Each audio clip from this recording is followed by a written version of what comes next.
જય શ્રી કૃષ્ણ. શ્રીમદ ભાગવત ગીતાના અધ્યાય 7 થી લઈને અધ્યાય 18 આપણને શું શીખવે છે? ચાલો જોઈએ.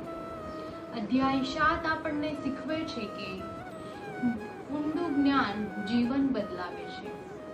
અધ્યાય 8 આપણને શીખવે છે કર્મ પ્લસ ઈશ્વરનું સ્મરણ કરશો તો મોક્ષનો રસ્તો મળશે.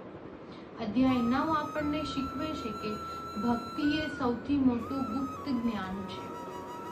અધ્યાય 10 આપણને શીખવે છે પ્રકૃતિનો દરેક ચમત્કાર ભગવાનની શક્તિ છે. અધ્યાય 11 આપણને શીખવે છે કે ઈશ્વર સર્વત્ર બધે જ છે.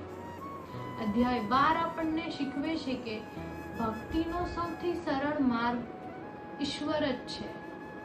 જય શ્રી કૃષ્ણ.